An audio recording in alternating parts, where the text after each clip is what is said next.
Good morning. Welcome to Sunday Morning Coffee with Sniper. I am joined this morning by Yizz the Eunuch, and we're going to talk about some state politics stuff. Hi, Yizz. Hello. Yizz dragged me out of bed early this morning, so I'm actually a little more awake. That's relevant to certain people who have made commentary about that before. Mm. All right. So,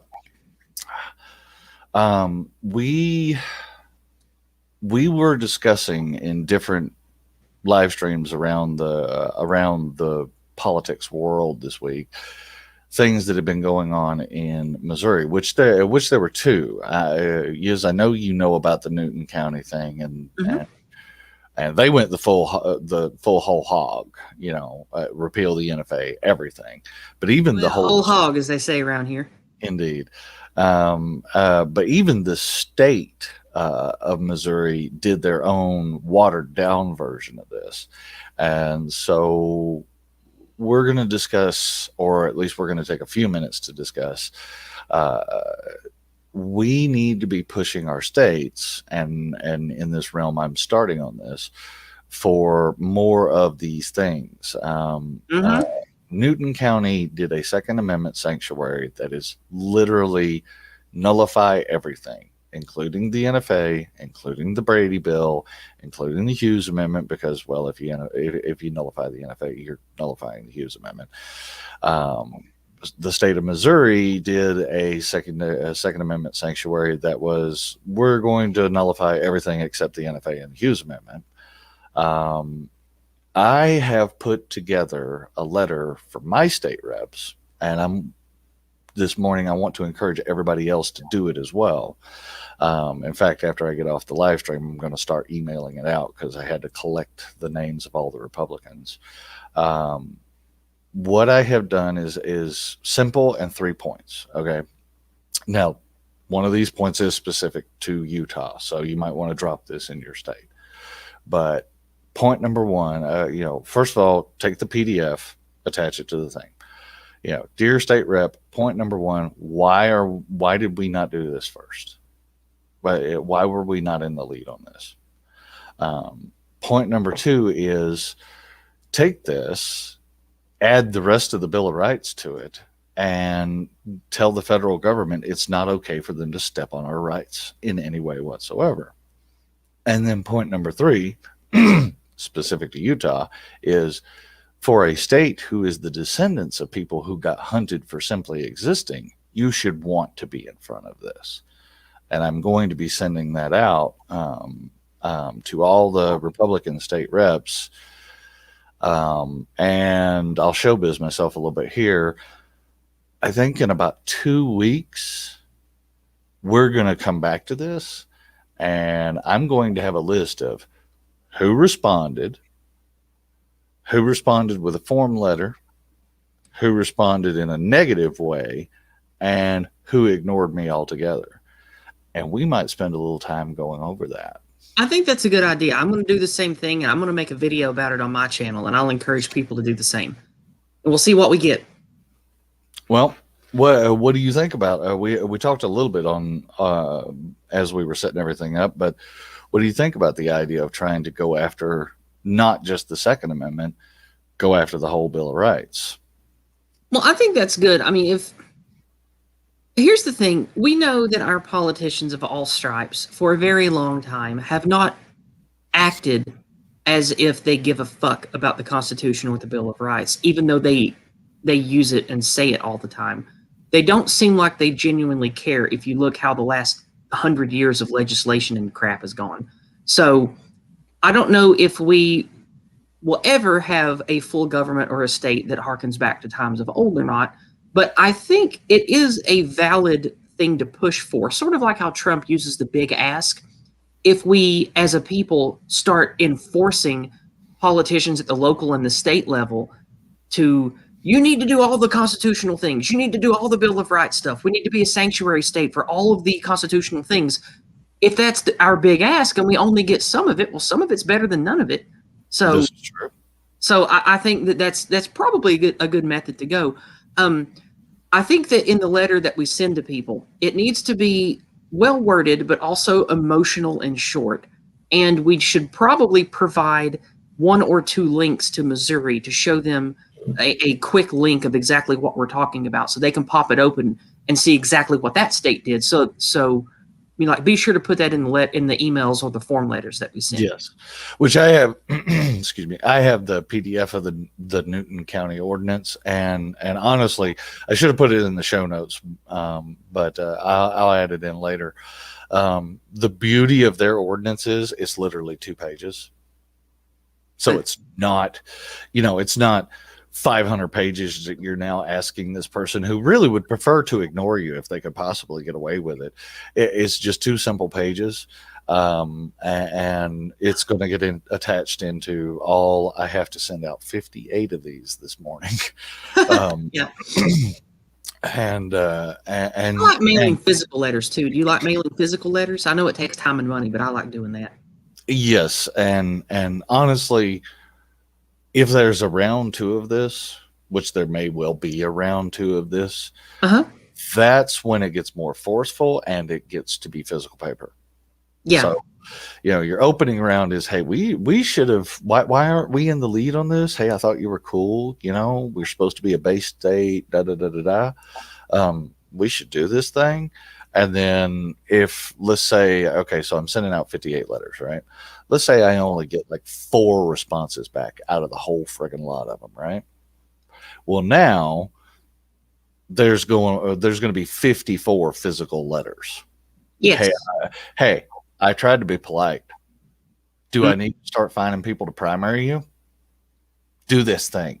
On my channel with last year with my email campaign about the election and shit, my first letter that I recommended was a like the stick, and the second one was the carrot, because I also think that we have to use pressure and incentive of, we're angry and emotional and we want this, but we will also give you this and praise you with votes and public admiration if you do what we want, because that's an important part of any type of pressure negotiation, manipulation, diplomacy, anything, is you can't just be all intimidation. You have to give someone a hand or give them a carrot or an incentive on top of the pressure. So I think that's a good idea.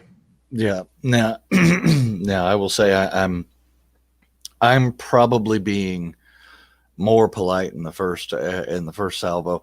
Although I had some people go, "Don't go too far," I guess they thought I was going to just go nuts.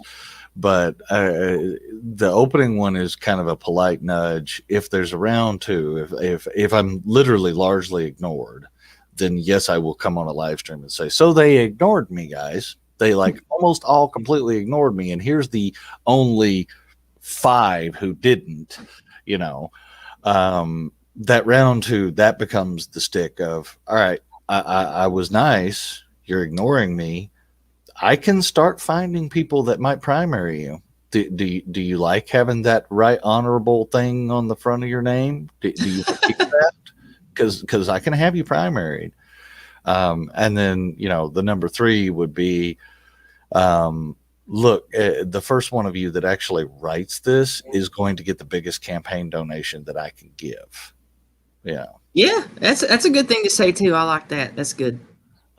So that's my current plan, and I'm starting with the state reps, and that'll be, like I said, that'll be today. I will do the state senators later this week, because I haven't written down that list yet. And then I'm also thinking about doing all the county commissioners, at least for the 5 big counties of Utah, because there are counties in Utah where there's 15,000 people in the entire county, and it's just a desert, so I'll probably not bother there, or maybe I will do them as well. I don't know, but I was thinking of doing down at St. George, and then the Provo, Orem, up through to Ogden area, doing those county commissioners. I think it's important for people that talk to others and try to inspire others to take action like we do with all of this.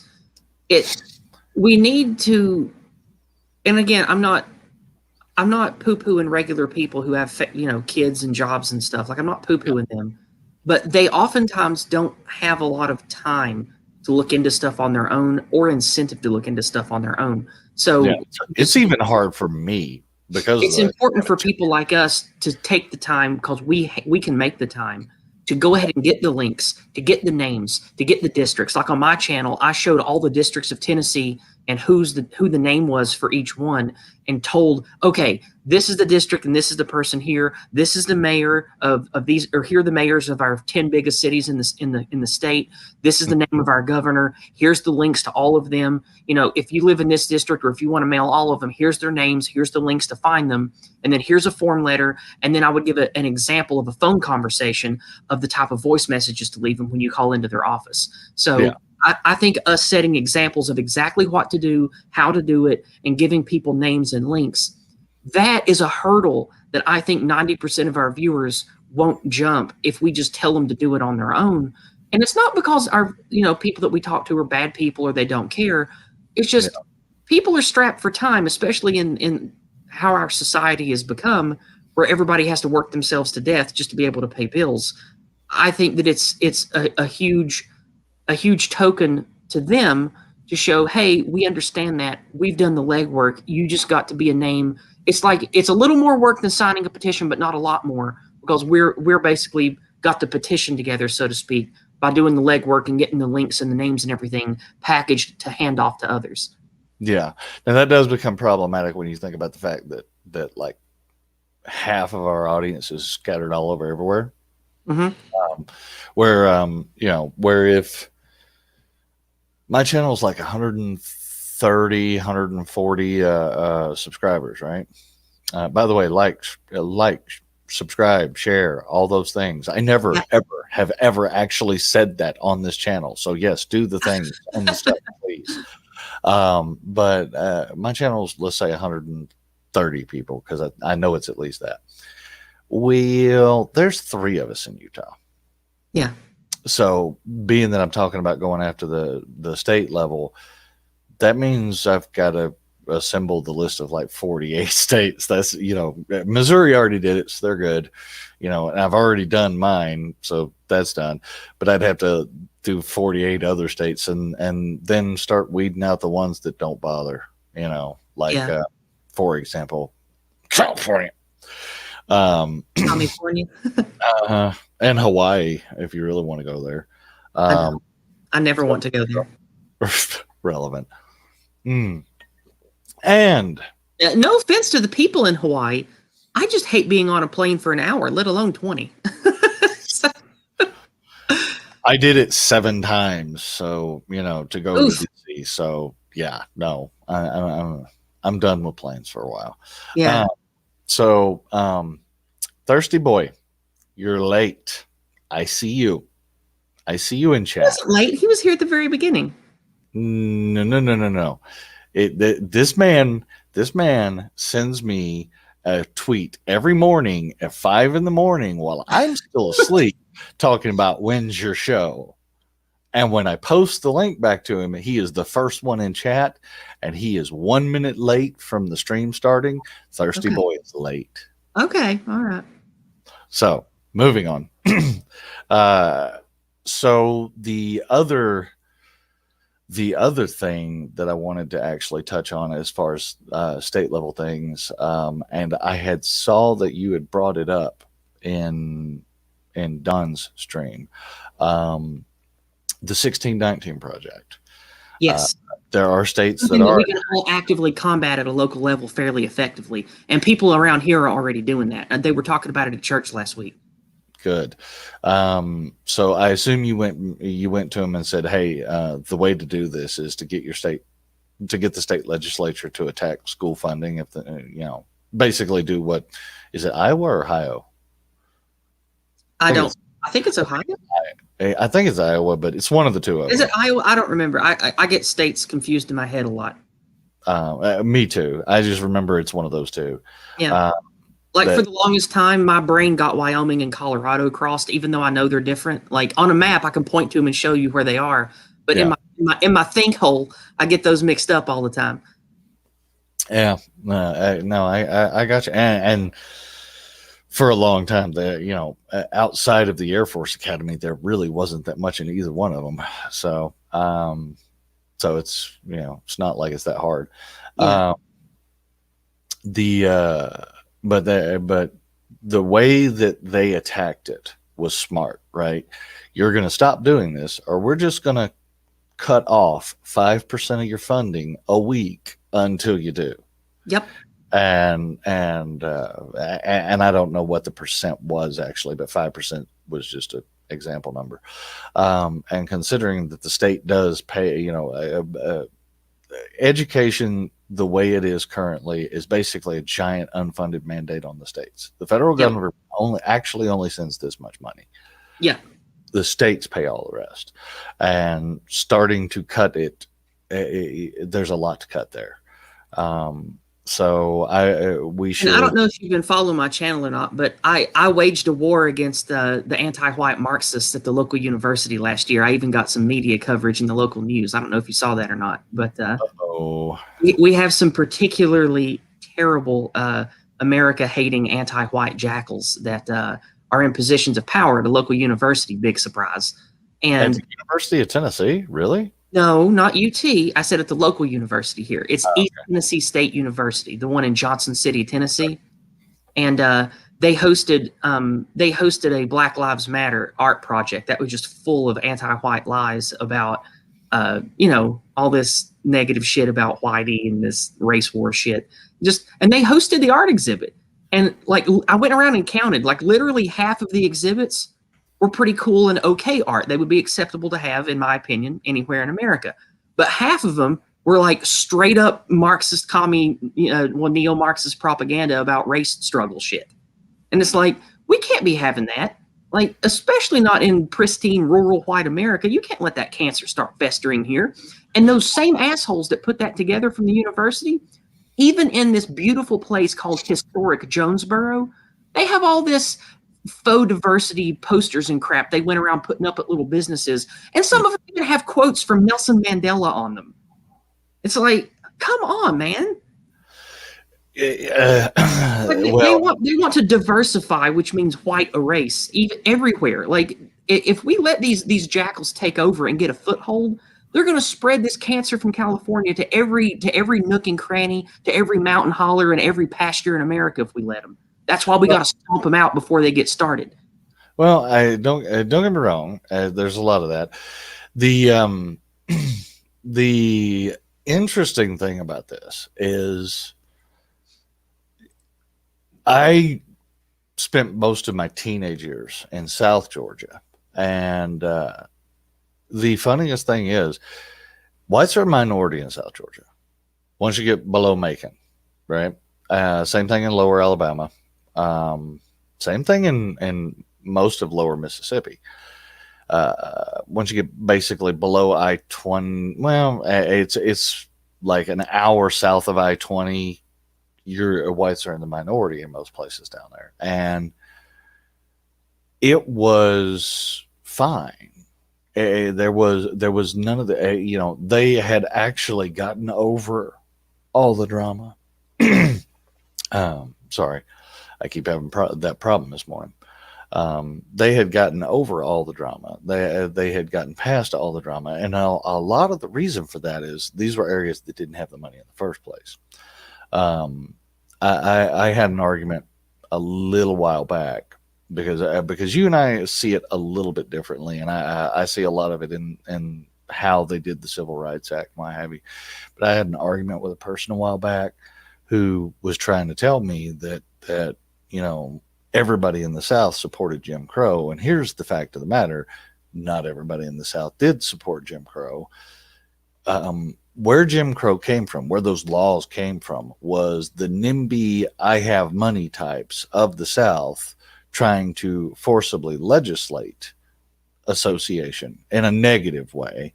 I think all forced association is negative.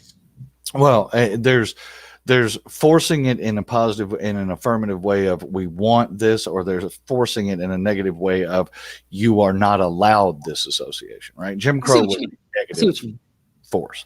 And they would. Here's my point: if it was so damn popular outside of the money circles, if it was so damn popular, why did they have to put it in force of law? Why? Why would you have to do that? Naturally self-segregate along racial and religious lines, and language lines too, in places that are multilingual. But obviously, like I said, once you got outside of the money areas, people didn't have time for it. They didn't have the money. They didn't have the. They had other crap to do. So that's where all the deep money people in the South started forcing the laws, because they were like, oh, no. You're not going to do that here.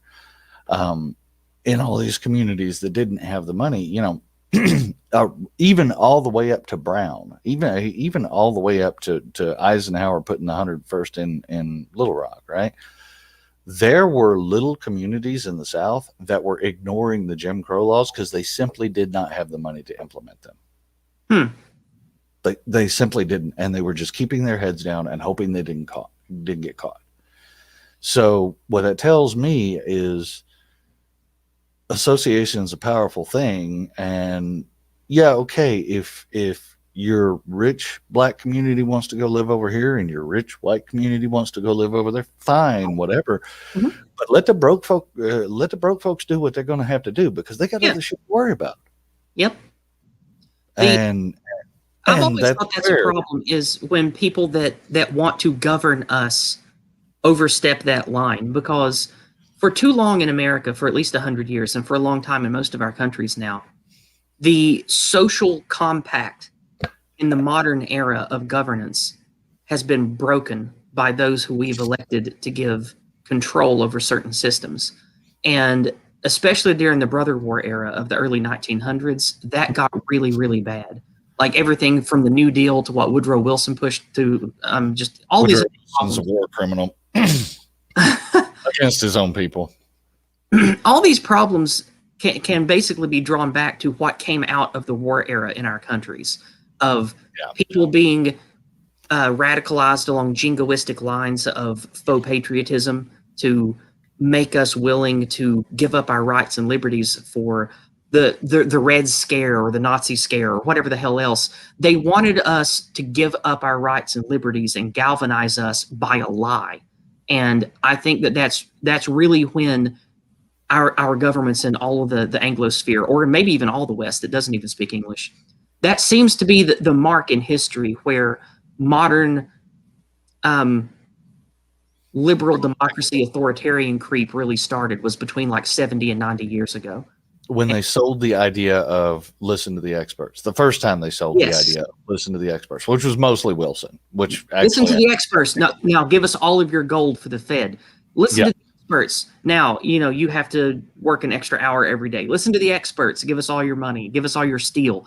Give us your children to go die in another useless war. And ironically, if I'm not mistaken, wasn't it actually a lot of Wilson's wife, because he had already had the stroke by that point? I'm not enough of a historian to know. I only know bits and pieces. Well, I know at some point he had a stroke and his wife basically finished his term. Okay. And don't get me started on women in government. Jesus Christ. Relevant. But that's another reason why when we push for what you're talking about with your letter, let's stop before we get to 14. Well, or 19, is it 19? Repeal the 19th. Yes. 19. Let's stop before we get to the 19th. If they hadn't attacked the churches so much in the last 100 years, I don't think I'd care that much. Repeal the 19th is mainly a meme. I don't know, dude.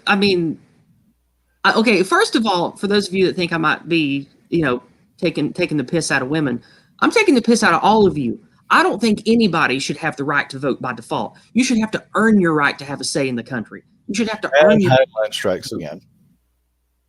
Heinlein strikes again. Have to demonstrably show that they are devoted to the country, devoted to the community. They're intelligent enough and productive enough to have a say in how things go. And even still, after all that, only one vote per household. And I think that's the best way to go, because if now that you've opened the floodgate with mass migration the last 60 years, why do you think that government has gotten progressively shittier and more communist and welfare state? Like, open democracy is slow burn communism every time, and we're starting to see the fruits of that now. Well, well, you did so much in one go. Oh, okay, there we go. Highline. There is a big argument for the Highline, style of situation. I would say that once you put your body on the line for the country, you pretty much have to be allowed. Sure. I mean, that's okay. Or at least for a certain period of time. That would be a big, and the funny thing is, and where the 19th, if you're going to say the 19th goes wrong, where the 19th goes wrong is that it was literally something given. And by that, I mean, men didn't just get the right to vote, and men still don't just have the right to vote. Did you know that? We only get the right to vote if we sign up for selective service. You have to sign up for the draft. Oh, right. Yeah, but that's mandatory in like every state, isn't it? It's attached to the vote. If you do not sign up to the draft, you do not get the vote. Right? I thought that stopped a long time ago. Nope, it's still attached. Oh, okay. I didn't know that. And right. It's always been attached, and probably always will be attached. Women just got it. So the idea being, sounds like female privilege to me. Slightly. The idea being that if you're attached to the draft in order to get the franchise, is that bar a little too low? Possibly. Probably, to be honest with you. But at least there was a bar. Yeah, exactly. At least. And the 19th avoided a bar for women at all. So that if the 19th goes somewhere wrong, it's that. Yeah, but I mean, okay. Well, I don't want to argue about women shit because I'll just piss people off. So hey, if they're willing to sign up for the draft or if they're willing to sign the papers and put the hand up and do the things and the stuff, fine. They can do whatever. Did you say that like women in the military? They were nurses and did just fine for a long time. Okay, that's fine. As long as there's a caveat about that. I mean, if honestly, what you will find out real quick, if you stop diluting standards, and this is of course the problem. If you stop diluting standards and go, anybody who can get through basic, basically, and here's the standard, and it ain't getting diluted. Once you're through basic, you get to vote. Right? A lot of this is self-correcting because there's only so many women that are going to get through basic. Well, there's only so many men for that in America is with America's war machine. The UN, US, Israel military industrial complex, that trifecta, that's pretty much the backbone of ugly globalist capitalism.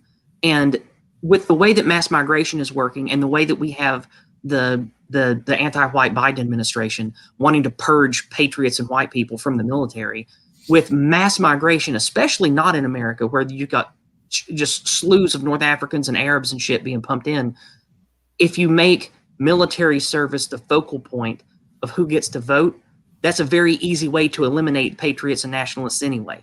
Because they'll just be like, okay, well, we're only going to let the people that we know are going to be dependent on us or the people that are the product of this mass migration garbage, we're going to select for them to be in the military. And that further selects what we want in the voter base from the top down. So I still don't know if that's a good way to go.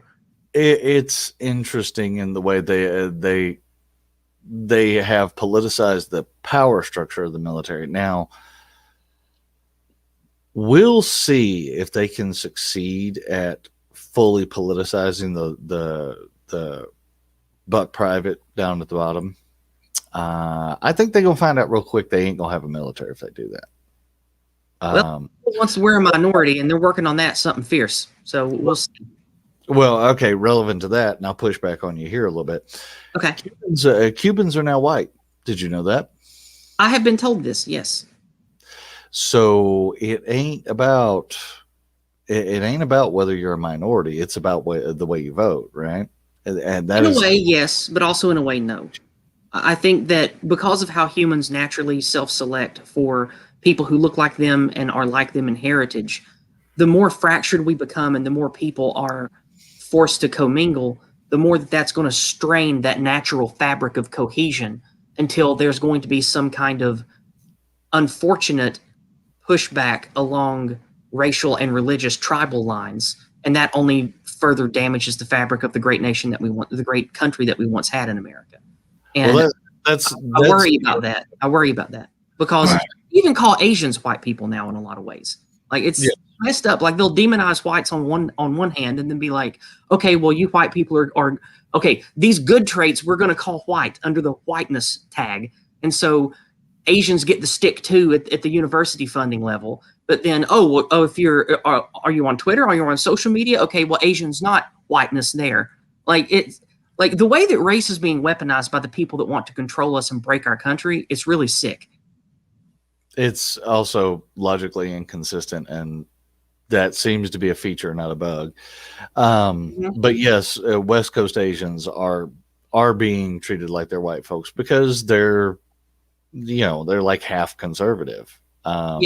And that's and a lot of the Mexicans that I met down in the Southwest, they were really based and they were hardcore right wing and Christian conservative. A lot of them Catholic. And they'll be the. I'm not saying that it's inevitable that everyone non-white is going to vote for communism. I don't think that. But if you look at the demographics in America and in other countries, the way they historically vote, almost every single non-white, non-Christian voting bloc votes for big government socialism. The irony, and sometimes not a big majority, but a majority. The irony is there is one big exception, and it is the historical exception.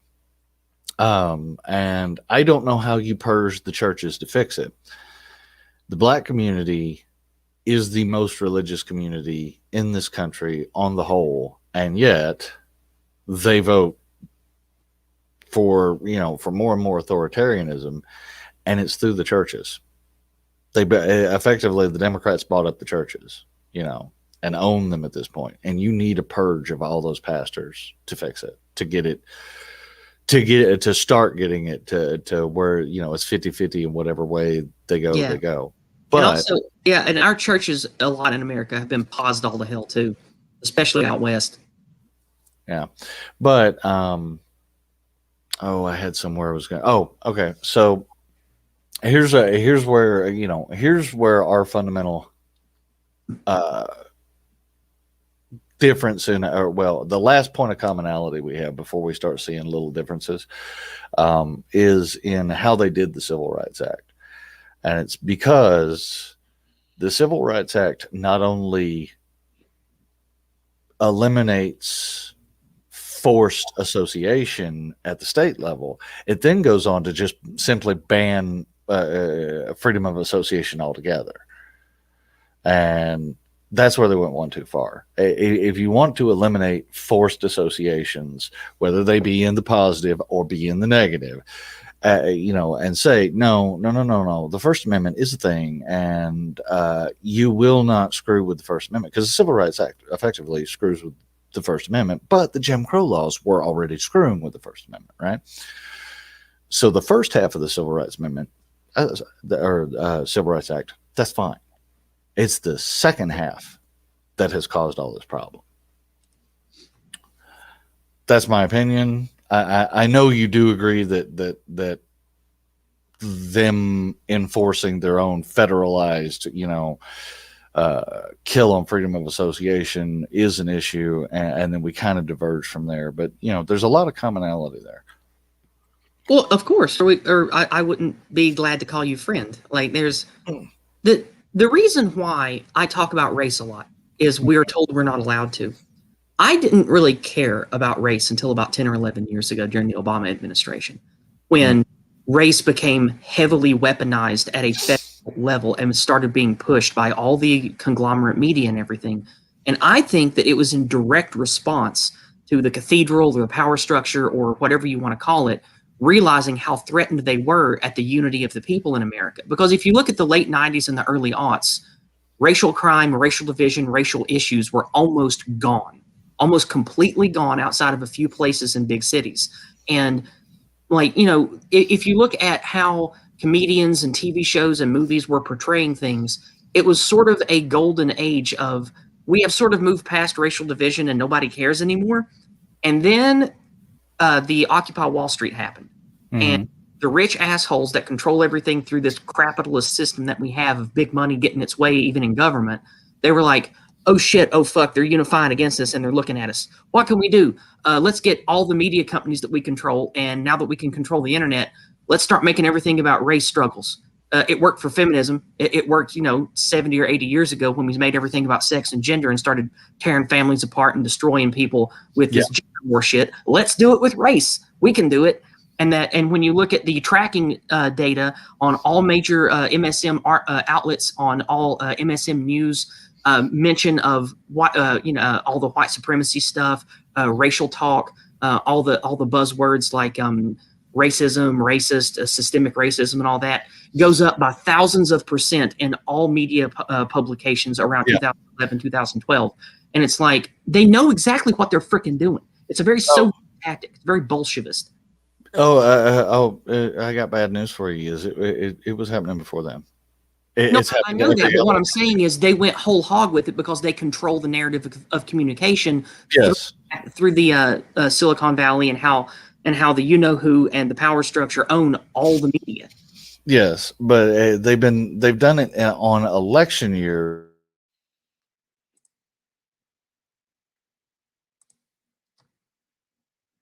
I lost your audio cut.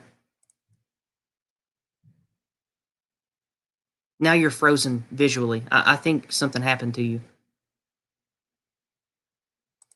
I don't know if you guys can still see or hear me or not, but it seems like Staff Sergeant Sniper's feed froze, because here in the StreamYard lobby, his face is frozen and his audio cut out. Well, I'm just going to keep talking then. Wait. Oh, there he comes. There, he's back. Okay, there he is. Yeah, that's YouTube being YouTube, I'm pretty sure. So thank you, Susan. We will change the subject. But one of the reasons that I'm probably not so hard on race in general is because of the fact that I was, I did my turning wrenches for the government in the 90s, in the late 90s, and it was a lot. There's always been a lot of diversity in the Army and in the Marine Corps, and there was a surprisingly small amount of drama. So I probably see it different than you because it was different. No, you don't see it differently from me. That's my lived experience, as the progressives say. My lived experience with people that are not European descent has been mostly positive.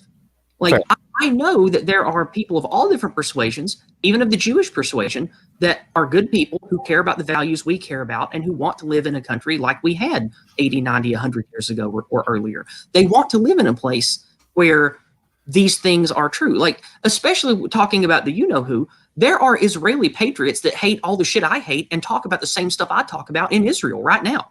And there are also really based blacks and Hispanics that I get along with and that I like in this country who also see the problems I see. So I know that what you're talking about is valid. It's just when the host population is being massively replaced on purpose, it naturally is going to turn people against each other along lines they can't control, like religion and race. Like, for the most part, you can't really control what religion that you got stamped as growing up. Like, even no matter how much I try to move away from it, it's going to be almost impossible for my mind to see and think about spirituality and values and stuff outside of my Southern Baptist upbringing mixed with East European Orthodoxy. Because when you have that value set taught into you by the dogma and by the legends and the myths and everything of that sect of faith and religion, that is sort of a permanent stamp on who you are spiritually. And when you have people of very different stamping along that line, being forced to live together in big quantities, they're naturally going to self-segregate. And it's the same way with race. It's the same thing with language. And like we've seen in all these places, especially our big cities, that's an unavoidable problem of conflict and separation. Even when people like you and I know it's possible for different people to get along and have similar values. But in mass migration and globalism, that's going to make us all fight each other. And I think that the assholes at top know that. And that's a big part of the mass migration in the West. They want us to be fractured and angry and fighting each other. The only question I have is competence versus idiocy, right? How much of it is on purpose and how much of it is they're just stupid? Because, never assume any human being is actually competent, sort of thing. There's a fair chance that a lot of it is on purpose. There's a fair chance that a lot of it is just abject stupid. And for that example, I use the impeachment trials, both of them, right? Sure. Everybody on the ground level looked at those and went, this is a non-starter. This is a loser. This is going to get you nowhere. This is going to piss people off and get you nothing. Why but you see, the people in power that are making all this happen, they're not involved in that. Left versus right, politics in America and all of our countries, that is the magic show that we're all supposed to watch and care about, to think that what we have to say matters. The people that control the UN, the people that are not elected, that are appointed by our governments to go to these UN meetings that talk about modernization of migration, browning the West, breaking the spirit of the private market.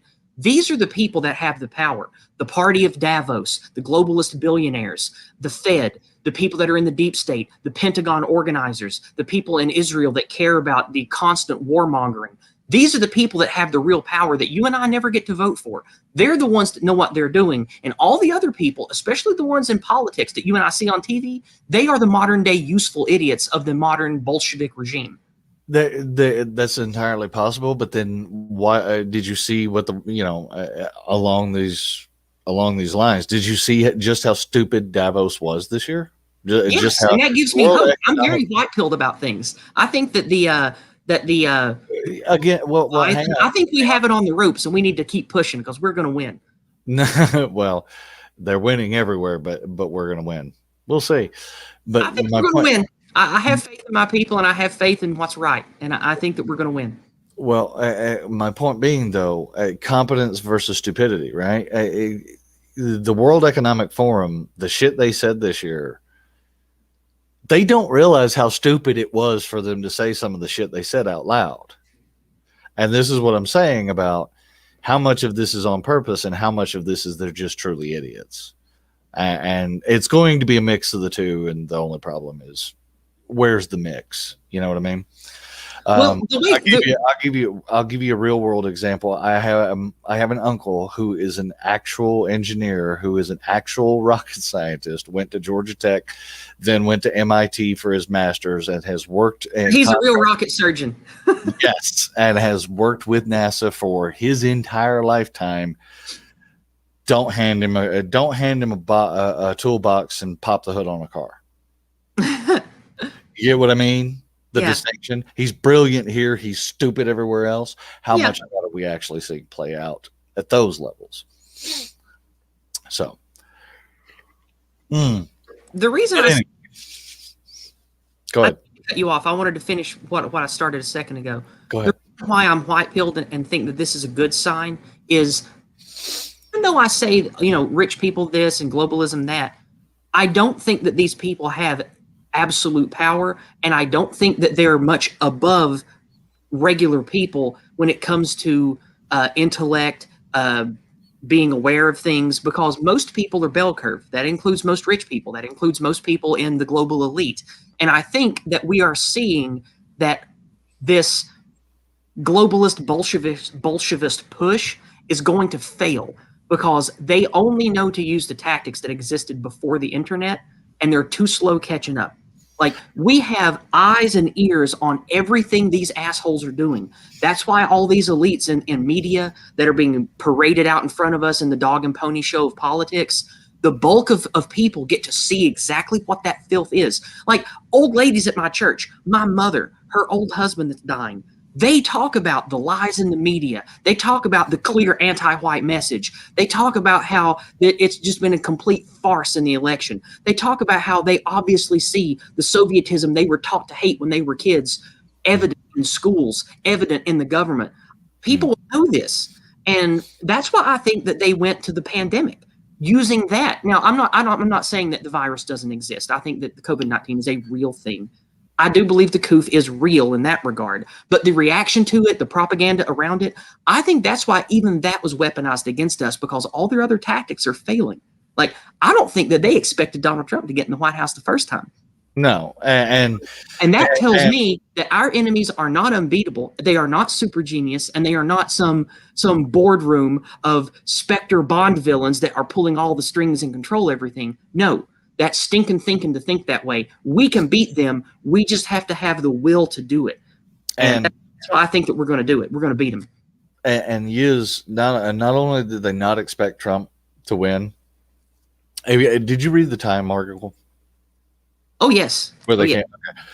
In there, that guy at a certain point admits, you know, in a funny kind of way, that the thing that we all observed, that they did have a fix in, and it wasn't good enough, and that's why they had to pause and then put the overwhelming fix in that we all saw, right?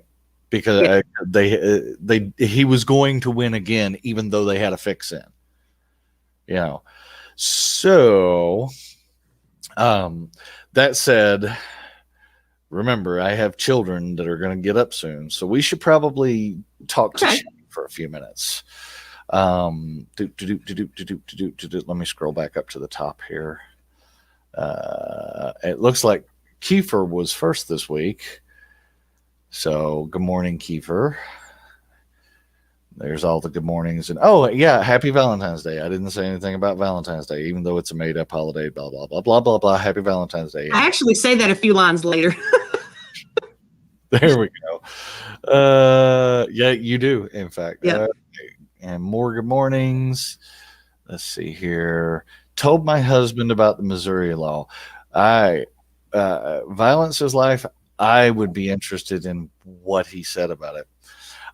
Because Don, if you recall, his take was, I don't think they realized they repealed the NFA. I think they repealed the NFA on purpose, at least. Me too. Another person we have to remind to shill himself. Yes. Like the stream, subscribe, share it, convince people to come see me, blah, blah, blah, blah, blah. Please do all of the things. I love you all. Well, most of you. True Grave going, I'm sorry, I'm at work. I got on the stream when I could. Let's see here.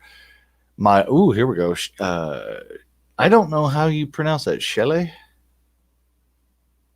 My daughter is saying lots of her lefty friends are eyeing Tennessee. Is keep your rifle at your side intensifies. I have all kinds of things at my side every day on my property. I'm just saying. At my work, if I could. I still need to make me an assault pig. I like pigs a lot. I think pigs are cute and fun. And if you've ever been around hogs, they have a lot more personality than cows and horses. And I've always wanted to have me a little tactical assault pig, get me a little potbelly pig and get it a little tack vest and give it a little fake toy gun and like hang it on its little side and say I got a tactical assault hog. Oh, Lord. At my work, if I could, I'd put Don and Sniper on the big screens. I don't know. Me, you might be able to get away with, but there's no way you'd get away with Don. Okay. So, yeah, the big city. Okay, you were talking about Tennessee with her, the big cities, what have you. Knoxville isn't that bad yet, which surprises me because UT. But Memphis and Nashville. I have mixed feelings about Knoxville, but it is pretty based for a city with a big university. Right. A lot of really based people at the University of Tennessee. Like there are people in the University of Tennessee that I know that don't want to reveal their name that support what I talk about with the whole stop anti-Whiteism stuff. There are UT that support me in that. So that gives me hope that we do have allies in big cities that are fighting this bullshit. Yeah, and of course Knoxville hasn't reached that. Like there's kind of a critical massy of once you get to this size, you flip blue. And Knoxville is kind of sat right there at that line and bobbled either side of it for a while. Yeah. So that might have a lot to do with it. Pedro, I would love to come to the USA, but you won't let me in. Maybe something might have to be arranged if you're willing to watch this show. Most of the people I hang with when I go to America are hillbillies. They are nice for the. I am not a hillbilly. I did not marry my sister. I am not a hillbilly. I'm a redneck. Get it right. I'm not a redneck. I'm a hillbilly. I'm the opposite of that. Okay. Where I come, and this is where even the South can't agree with itself. Where I come from, being a hillbilly is the inbred, and being a redneck's just being everybody else. I know people that see it the other way around. Let's see here. Same in Britain, the cities in and of themselves, Kiefer, same here in Britain. Cities are complete cancer. They seem to be cancer uniformly. Ban cities. Well, limit cities to 150,000 people or less. Do you want me to, True Grave, do you want me to start tweeting when I get up at 1 a.m? I'm surprised you don't. At this we need to stop sending them food and materials and let them collapse. Were you talking about Africa here, Yizz? No, I'm talking about big cities.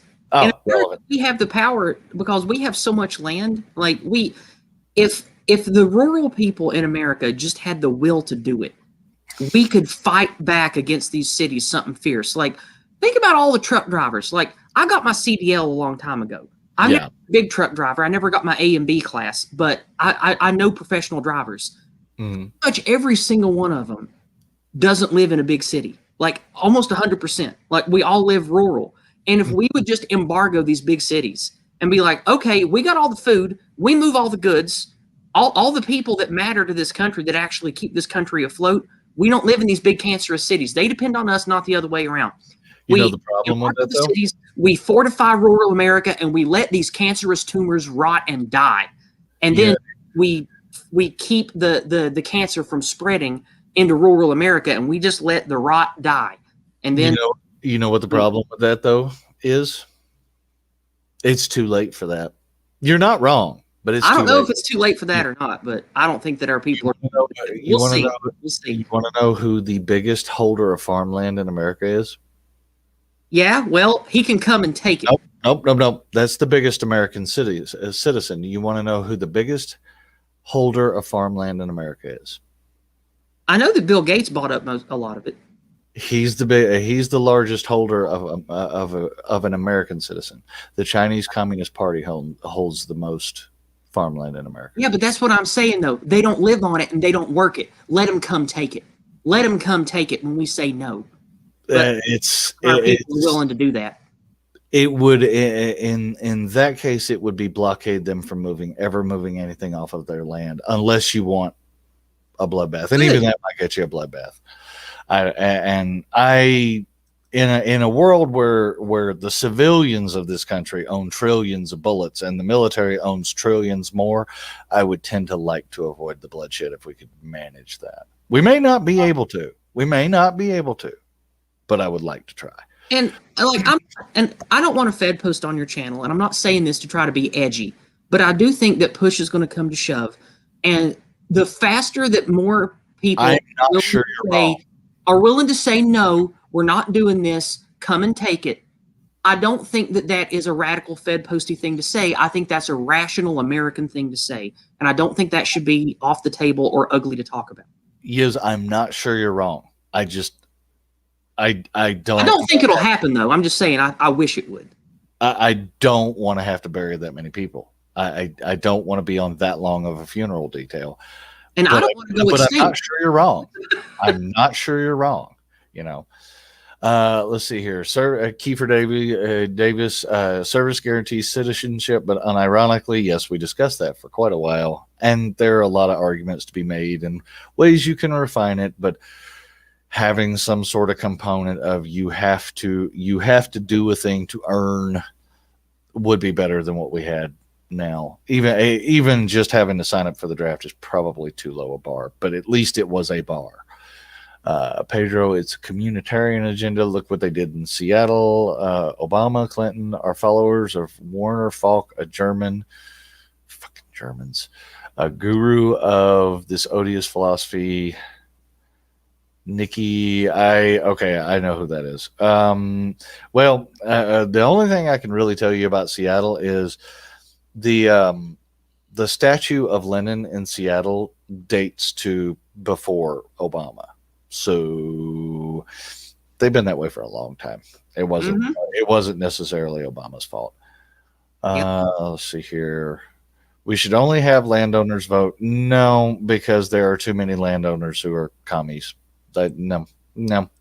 They need to. There needs to be a hurdle where they can earn it. But there are too many based poor folks, and there are too many landowners that are commies. So screw that. Yeah, and earlier when I was talking about earning the right to vote, I don't think wealth is a really good marker for that, because if you say, we're going to fix this by saying only landowners can vote, well, then all the rich assholes just come and force everybody to sell, and they just buy up everything, and then like, okay, well, we own everything now, we get all the votes. So it has to be more than that. That's all why all the rich people in the world are communists. Having private business, that kind of thing. All the rich people in the world are communists. All the rich people in the world are communists at this point. Hello, even the Mercers and the Kochs can't compete with the Gates and the Bezoses. Yep, never been that wealthy. No, make our senators started on the Rothschilds. Jesus. Moving on. Make our senators appointed again. Yes, repeal the 17th. Woodrow Wilson equals war criminal. I literally said that out loud. Yeah, you did. Except he started by going after his own people and then moved on to others. Somebody didn't like me very much. I guess somebody banned them. Most Hispanics. Whoever came in here and flooded the chat, it was just nonsense about poo-poo and diapers and stuff. It was just a stupid troll. Somebody wasn't really happy about me not being as far down certain rabbit holes as you are, I think. Most Hispanics I know, this is Shelley, most Hispanics I know only vote Dem if they live in cities. There is a lot of correlation to that.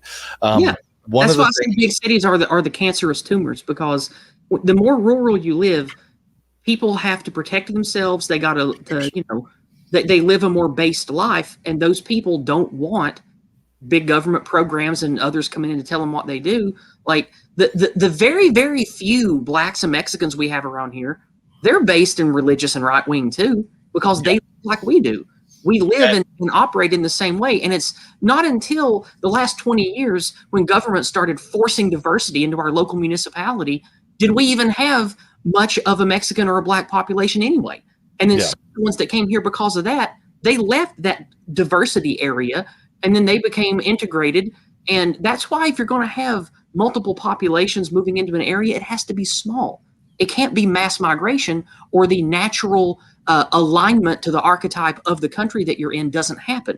That's why all these cities are cancer, because there's no social enforcement to conform or no cohesion. Incentive to not live under communism. There's no cohesion at a certain point. At a certain point, you no longer have the ability to know your neighbors. You're not wrong on that part of it. Relevant to Texas, the mass migration that you see come in, it's surprising how many of those folks historically did not vote Democrat. The ones that were fleeing to get in here, they knew what they'd been fleeing, and they wouldn't vote for it. What then happens is their kids vote for it. So and on top of that, since the Obama administration, that has changed, because the mass migration is funded by the Soroses and the Bill Gates, and they know who they're sending. They're not sending people who want to come make a better life for good reasons. A lot of these times, they're just desperate people that are going to take the Soros bucks to be on the go because they know that they're going to get to suck on the welfare teat once they get here. We need to turn that teat off. I'm not quite so sure. Well, I would have to see the demographic like I did, and you'll probably think what I do. Well, they've been studying Texas demographics for a while, and we haven't actually seen that trend happen quite yet. What we've seen is that all of their kids are communists, and they have a lot of kids, and that's been the true problem. So, like, they're trying to flip Texas for 2024. And that's why mass migration is a problem. Might do it, right? Like like we don't have to take in all those people, and knowing that their kids are going to be having to go to public schools, which are globalist indoctrination centers, like their kids are going to be indoctrinated that way. That's why none of us should send our kids to these schools. We should all homeschool or send them to private, respectable institutions like Christian schools and shit. Now, say what you want to about Christians. I know that a lot of churches are paused and shit, but like, there are still better paths to education, but most of these mass migrants, they can't afford that.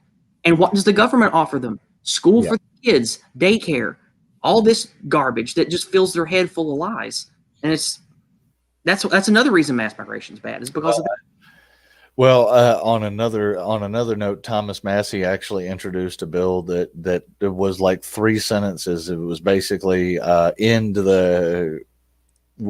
on this date, which it was like 2022, January 1st, 2022, the Federal Department of Education will be ended. It'll never get anywhere, but you gotta love Massey for that. True Grave, I find that most Hispanics at this point are pretty much white, but then again, I deal with them every day. This is what I'm saying. It's their children are the problem. The ones that are adults right now, they remember communism when they were kids. It's their children. Especially the Cubans. Like, I've never met a more based Hispanic than a couple of the Cubans I've talked to. Oh, yeah. These churches are not, this is when I was talking about the black churches being what's driving the black community to vote stupid. These churches are not religious. They're more like communes and indoctrinating houses. Yeah, you gotcha. And that's where we froze right there. We can hear you, Yizz. So yeah, I'm pretty sure that was YouTube blurbing, but I'm not gonna swear to it. True Grave, I live in the ass end of nowhere, Arizona. Really no cities around me. Small town cultures. Small town nice. He's not wrong. Yeah, because in my immediate area, we've got people from Japan. We've got a few people from Ireland. We've got people from not Africa itself as immigrants, but African Americans. And everybody here gets along because we understand the value of working, teaching your kids good values. And again, to make it about demographics, it's like 99 or it's like 98.1% regular white American people here, a smattering of everybody else. And I think that you need a culturally dominant group that all other visitors and people conform to, or you're going to have divisive problems. And I'm sure that it's not just a white thing. Like if you went to like Tokyo and in the span of 10 years, you put 1 million Americans in there and 1 million French people and 1 million people from United Arab Emirates and 1 million people from China, then Tokyo's not going to be Tokyo anymore. It's going to become a fractured shithole like London, like Paris, like New York, like LA. Well, there is that. It should be noted that most of the authoritarian things that come out of this country start in the Northeast, and there's a reason for that. Well, you and I'll get into that some other time, though, because I'm running out of time here. Sure. Kiefer Davis, I hate the spoiled brats in America, not realizing that America is one of the greatest countries on earth. Not completely, but compared to the rest, well, the one thing that Douglas Murray and I 1,000% agree on is compared to what? People need to be saying that more. Compared to what? I'll swap any stupid Democrat American who thinks the government is holding your hand. Thinks the government holding your hand all the time is great. I think he's wanting to take them to their country and show them just how bad that gets. Yeah. America's still a good place to live. I like it with all the problems that I bitch about all the time. I don't want to move anywhere else except maybe Finland. Finland's pretty awesome. I like my Second Amendment too much. You can have guns in Finland. Less than you used to be able to. There's also rubbing. There's a lot of snow and a lot of trees in Finland. That's all I'm saying. There's okay. Andrew Nets. There's also rubbing our noses in it. This is what I was talking about: competence versus incompetence. There's also rubbing our noses in it and sneering. Thoughts about that? So this is a derivative of they're really not that damn competent because only an idiot narcissist writes that fucking Time article. Because you don't say that shit out loud. You literally told 75 million Americans. You robbed the bank, basically. You literally told 75 million Americans. You know all that shit you've been saying for the last 3 months? I'm going to just cop to 75% of it right now and fuck you. They have a lot of guns. This is not a smart plan. So, yeah. Let's see here. Simon JJ with which he's English, Sunday lunch with Yizz. Let's see here. Simon's good people. The culture is just what people do. We have a way of doing things here that's Gaspar. I'm a little bit confused there. Sniper has cultural wayposts that will be different from other minorities. Well, everybody does. Everybody does. And it just is what it is. All right. It looks like we're pretty caught up now. And yeah, we're done with chat. We're caught up. Cool. So I have all of her stuff for the one person in chat who does not know who Yizz is. I have all of it. And oh my God, she has all of it in the description. I have even more than that because I recently got on Rumble and Trovo. So I'm on there too now. So. Relevant. And of course I've got my stuff in there as well. I've got a PayPal link. I'm going to talk a little bit about a different thing that we're doing that's not directly to the state governments. We have decided in the circles that I'm in that a little bit of touching base with each other and shaking hands in real life over the course of this next year is going to be important. So in May, I am putting together effectively a camping trip in one of the state parks. And I've got my PayPal link in the description. If anybody wants to help me fund reserving the campsite, which I need about $400 to do it, for the big group campsite for everybody to come and eat some food and shake hands and meet each other, because those in-person links, I said it a while back, and it's still true. You know, we always said that we're going to come after the First Amendment. They've been coming after the First Amendment. Where we got it wrong is we thought the government was going to come after the speech part of the First Amendment. That's not what they did. They came after the association part. And not only did they come after it, they've destroyed it now. Yep. So this is an opportunity for us to rebuild a little bit of association links at the beginning of May. Yizz, if you're interested, there's probably one in your part of the country, because we're going to be doing it all around the country this year. I'll definitely go to all the ones that I can. And speaking of that, I know that we have some non-American listeners. Patriotic Alternative in the United Kingdom does a lot of this. They do video game and book club stuff. They do meetups. They go to the pub together. They go on hiking trips and camping trips. They have women's groups that get together and do women's stuff and talk about women's shit. Like, Patriotic Alternative is definitely a very excellent, active, patriotic nationalist group in the UK. And it's not just knocking on doors and doing political stuff. They are building community from the ground up to just basically make the UK survive and be what it is, be what it's supposed to be. So if you want to do in-person camaraderie and everything from camping trips to political activism, get involved with Patriotic Alternative over in the UK. They're doing great stuff. Okay.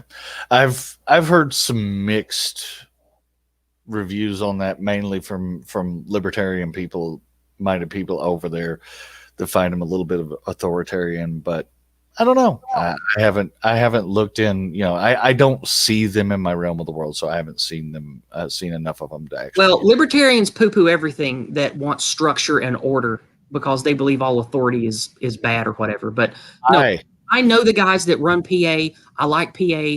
I'm with them on their streams each week. I'm not on voice. I mean, I participate, and I've known them for over a year. They do good work and they care about the people there, and they are not what the boogeymen say about them. They are not Nazis or whatever. They're not like that.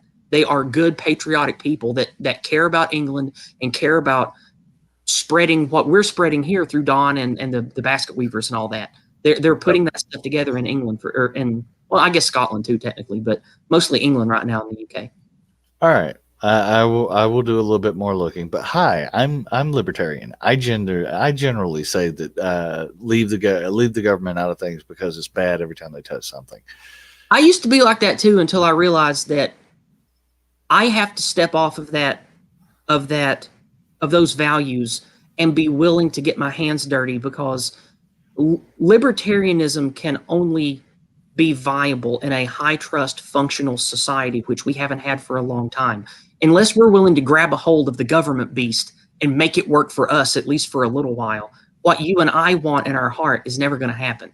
That's why I've become more active with nationalistic, patriotic stuff that cares about government as it is now, because I don't want to just die on a pile of values and bullets one day in a bunker.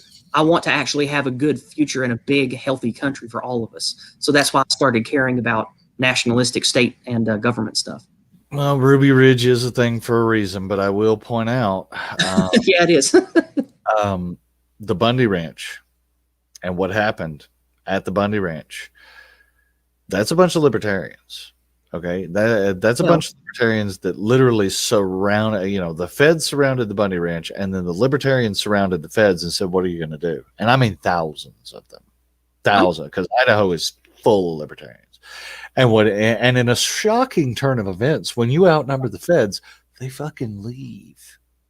So we can't arguments to our states and our country as a whole. That's why I think doing what we can to get our people to care at a local level and taking control of our government, at least on the local level, is worth my time in regards to activism, because I think I'm tired of just talking intellectualism, and I'm tired of just talking about libertarian values. I did that for 10 years and it didn't help and it didn't do anything. So that's why I got active with the nationalist patriot communities, is because I feel like we need to be more proactive and care about these awful governments and the military industrial complex.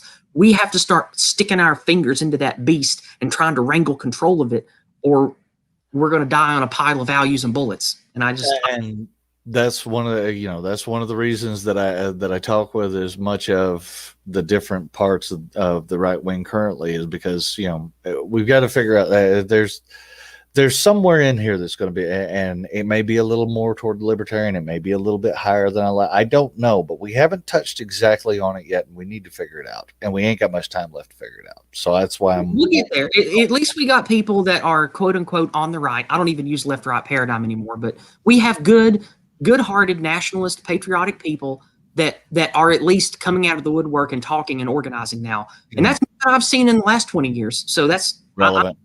I'm hopeful for our people in a lot of reasons. Our country as we knew it might be dead, but I'm still hopeful that we're going to have a future and do something positive with our Western civilization. I think that we're going to be all right, but it's going to be a rough fight for a few years. Well, we'll just have to see how it goes.